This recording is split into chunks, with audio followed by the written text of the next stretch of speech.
Assalamualaikum warahmatullahi wabarakatuh. Halo, apa kabar semua? Semoga dalam keadaan sehat dan tetap semangat ya. Baiklah, berjumpa lagi dengan Ibu di mata pelajaran pemrograman dasar. Seperti yang sudah dijelaskan pada minggu sebelumnya, kita akan memulai materi hari ini mengenai struktur percabangan. Nah, tapi sebelumnya kalian siapkan alat tulisnya. Jika ada yang dirasa penting, boleh kalian catat. Dan jika ada yang dirasa kurang dipahami, boleh kalian bertanya kepada ibu. Baiklah, sudah disiapkan bukan alat tulisnya? Kalau sudah, kita langsung ke materinya ya. Tapi, sebelum kita membahas tentang struktur percabangan, Ibu akan mereview materi di semester 1 yang sudah Ibu berikan kepada kalian. Ada materi apa saja, hayo, yang sudah Ibu berikan kepada kalian? Ya, yang pertama, kita sudah membahas tentang algoritma. Dan yang kedua, kita juga sudah membahas tentang flowchart. Yang ketiga, kita juga sudah membahas tentang simbol-simbol flowchart. Ada yang masih ingat apa itu algoritma? Ya, betul sekali. Algoritma adalah penyelesaian masalah secara terstruktur dan logis. Contohnya seperti ini. Jika kalian ingin memasak sebuah mie instan, otomatis kalian harus mengetahui step by step cara memasak mie instan supaya mie instan itu bisa kalian makan. Ya, yang pasti step by stepnya itu harus kalian tempuh agar si mie instan itu bisa kalian makan. Contoh yang kedua, ketika kalian ingin menghitung luas segitiga, hal yang pertama yang harus kalian lakukan adalah mengetahui rumus luas segitiga. Yang kedua, kalian harus mengetahui alas dan tingginya. Setelah itu, kalian bisa menghitung luas segitiga dan mengetahui hasil perhitungan dari luas segitiga tersebut. Nah, itu untuk algoritma. Ada yang masih ingat apa itu flowchart? Ya, flowchart adalah suatu bagan dengan simbol-simbol tertentu yang menggambarkan urutan proses secara mendetail dan hubungan antara suatu proses dengan proses lainnya dalam suatu program. Berbeda dengan algoritma, kalau algoritma penyelesaian masalah secara terstruktur dalam bentuk kalimat atau bisa kalian sebut dengan prosedur teks ya. Tapi kalau flowchart, dia menyelesaikan suatu masalah atau menggambarkan sebuah alur atau proses dari sebuah program itu dalam bentuk diagram dengan simbol-simbol yang sudah ditetapkan. Nah, ada apa saja simbol-simbol di flowchart? Simbol-simbol di flowchart, kalian masih ingat? Nah, di sini ada terminal, simbolnya seperti ini. Itu digunakan untuk start dan end. Yang kedua, ini ada simbol untuk input dan output. Yang ketiga, ada simbol untuk proses, decision, dan masih banyak simbol-simbol lainnya. Nah, karena materi yang akan kita bahas kali ini masih berhubungan dengan algoritma dan flowchart, jangan sampai dilupakan simbol-simbol dan fungsi-fungsinya ya. Jika tadi kita sudah berbicara dan mereview kembali materi yang sudah Ibu berikan di semester 1, maka sekarang kita akan menuju materi selanjutnya, yaitu tentang struktur percabangan. Di sini kita masih membahas tentang flowchart dan algoritma. Maka dari itu, mari kita simak dan pahami ya. Apa itu percabangan atau branching? Percabangan atau branching adalah diagram yang alurnya ada banyak terjadi alih kontrol berupa percabangan dan terjadi apabila kita dihadapkan pada kondisi dengan dua pilihan yaitu benar atau salah. Jadi, ketika kita membahas tentang struktur percabangan, kita pasti dihadapkan dengan dua pilihan pernyataan yang bernilai benar atau salah. Misalkan, jika A, maka B. Jika B, maka C. Misalkan seperti itu. Nah, simbol flowchart yang akan kita pakai, yang sering kita gunakan ketika membahas tentang struktur percabangan, pasti nanti kalian akan menemukan simbol flowchart decision. Karena decision ini merupakan simbol flowchart yang menyatakan percabangan.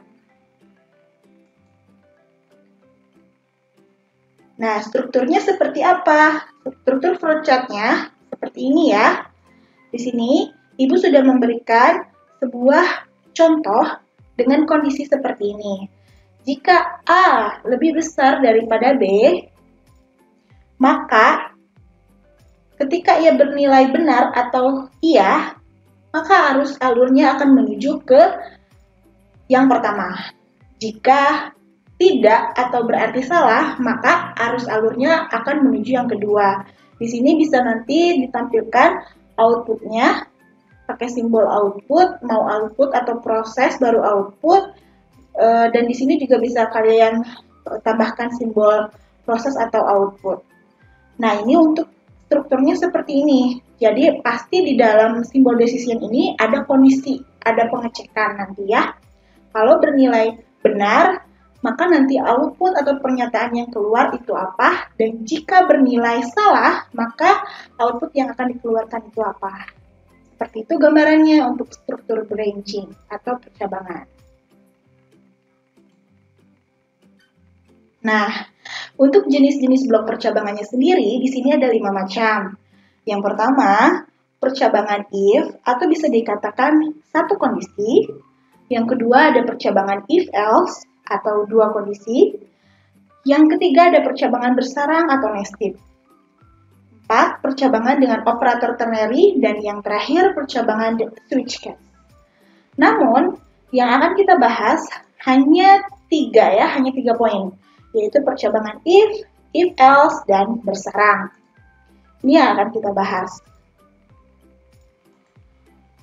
Nah, apa itu struktur percabangan if?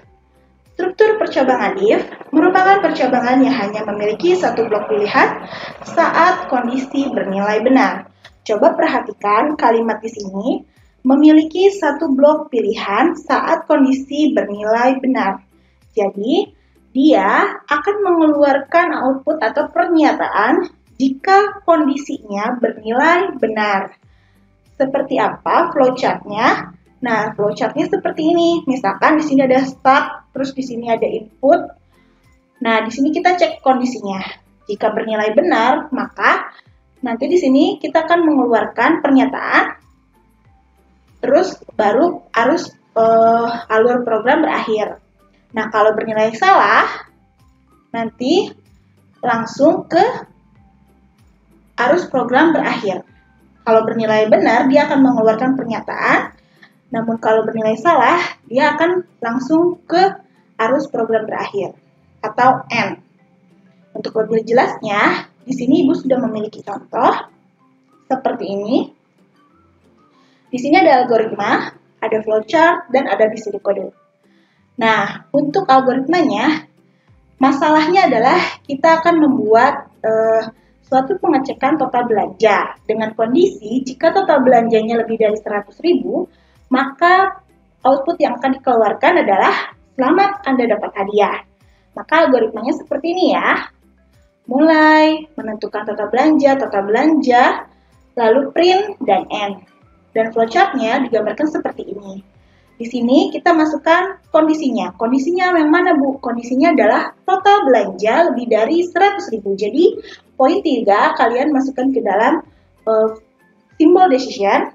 Nah, di sini ketika bernilai iya, maka output yang akan dikeluarkan adalah selamat Anda dapat hadiah. Berarti perintah yang ini kalian masukkan di sini. Nah, kalau misalkan bernilai tidak, maka program langsung berakhir. Seperti itu. Nah, untuk BCD kodenya, kalian di sini menentukan variabelnya dulu. Mana yang dikatakan variabel? Variabelnya adalah total belanja. Kita sudah pernah membahas tentang variabel ini di semester 1. Biasanya variabel itu selalu diikuti dengan tipe data. Di sini tipe datanya yang mana? Ya, tipe datanya adalah integer. Jadi, di sini variabelnya adalah total belanja dan tipe datanya adalah integer. Nah, untuk kondisinya, untuk pengecekan kondisinya biasanya menggunakan if, ya untuk BCD kode. Jadi selalu ada if, then, lalu write. Outputnya apa? Nah, di sini kita masukkan if total belanja lebih dari 100.000, then write selamat Anda dapat hadiah. Nah, seperti itu untuk BCD kodenya ya. Kalau misalkan algoritmanya bentukannya seperti ini, flowchart seperti ini, dan isi dekode penulisannya seperti ini. Jadi nanti, kalau misalkan kalian disuruh menuliskan visi dekode, kalian turuti aja cara penulisannya seperti ini, lalu dilihat di flowchartnya, yang mana yang dikatakan variabelnya, terus kondisinya yang mana kalian masukkan, lalu perintah outputnya itu apa. Kedua, ada percabangan if-else. Percabangan if-else merupakan percabangan yang memiliki dua blok pilihan. Blok pilihan pertama untuk kondisi benar, dan pilihan kedua untuk kondisi salah. Jadi, kalau untuk percabangan if-else, dia memiliki dua pernyataan, baik bernilai benar atau salah. Ya. Jadi, kalau bedanya dengan percabangan if, dia hanya memiliki satu pernyataan jika kondisi benar, namun untuk percabangan if-else, dia memiliki dua pernyataan untuk kondisi benar atau salah. Gambar flowchart-nya, gambar struktur flowchart-nya seperti ini ya. Ada kondisi di sini, di simbol decision nanti, lalu nanti si arus akan menuju perintah pertama jika bernilai benar. Ya, lalu program akan diakhiri. Namun jika bernilai salah, dia memiliki perintah atau pernyataan yang akan dikeluarkan, lalu program baru selesai. Ya. Kalau tadi if itu hanya memiliki satu pernyataan jika bernilai benar, namun untuk percabangan if-else dia memiliki dua pernyataan jika bernilai benar atau salah. Ya. Oke, contohnya seperti apa, Bu? Di sini Ibu memiliki satu contoh untuk percabangan if-else. Masih tentang total belanja. Namun di sini beda nilai ya. Kalau total belanjanya lebih dari 500.000, maka dia dapat diskon 5%. Namun, jika total belanjanya kurang dari 500.000, pernyataan yang dikeluarkan adalah terima kasih telah berbelanja. Ya. Jadi, memiliki dua pernyataan, ada diskon 5% dan terima kasih telah berbelanja. Ini untuk algoritmanya. Sekarang, bagaimana flowchart-nya? Nah, ini dia untuk flowchart-nya ya. Di sini tetap pakai simbol decision. Yang dimasukkan adalah total belanja. Ini untuk blok kondisinya. Ya, untuk kondisinya kita akan mengecek total belanja. Jika lebih dari 500.000 maka diskon 5%. Tapi kalau kurang berarti dia hanya mengeluarkan output terima kasih telah berbelanja. Kalau untuk gambar flowchart, untuk menggambar sebuah flowchart, kalian cukup menggunakan satu decision aja ya. Di sini tidak harus dua ya. Karena di sini mungkin kalian bingung, di sini kan ada dua pernyataan, ada dua pengecekan ya. Nah, namun kalau mau menggambar flowchart, cukup satu saja ya. Karena ini masih dalam satu blok pernyataan atau satu blok kondisi, masih dalam satu blok kondisi. Kalau bernilai benar, nanti outputnya apa? Kalau bernilai salah, nanti outputnya apa? Nah, ini dia penjelasan untuk struktur percabangan if-else. Nah, di sini kita belum membuat visi dekodenya ya. Kita belum membuat visi dekodenya. Oke, perhatikan. Di sini ada flowchart, ada algoritma, kurang satu visi dekode ya. Kita akan buatkan visi dekodenya.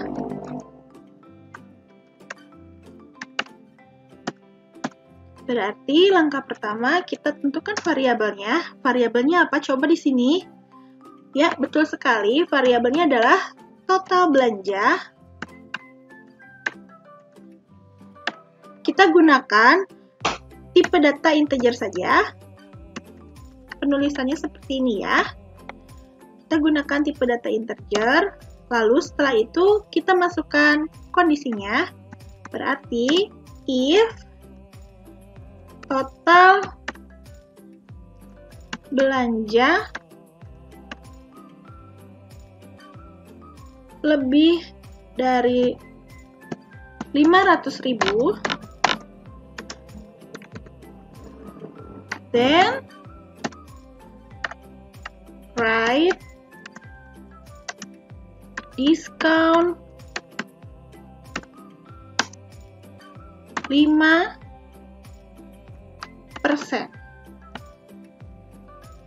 Berarti kita gunakan else ya. Pasti ada if, ada else ya. Else di sini write terima kasih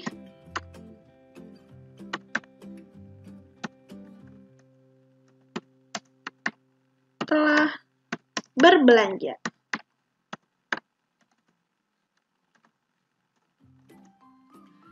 Nah, ini untuk metode kodenya ya. Kita lihat dari flowchart-nya. Jika bernilai benar, berarti diskonnya 5%. Tapi jika bernilai salah atau else, langsung saja ke pernyataan yang kedua. Sampai sini, apakah kalian sudah bisa memahami materi yang Ibu sampaikan? Oke, baiklah. Demikian penjelasan mengenai materi tentang struktur percabangan if dan struktur percabangan if-else. Di bagian akhir ini, Ibu memiliki soal latihan yang harus kalian coba kerjakan di buku catatan kalian. Dan jika ada materi yang masih kurang dipahami, boleh kalian tanyakan kepada Ibu, atau kalian tinggalkan pertanyaan kalian di kolom komentar, atau bisa melalui WhatsApp group atau Google Classroom-nya ya. Nah, sekian untuk hari ini. Ingat selalu pesan Ibu, 3M, mencuci tangan, menggunakan masker, dan menjaga jarak. See you on the next materi ya.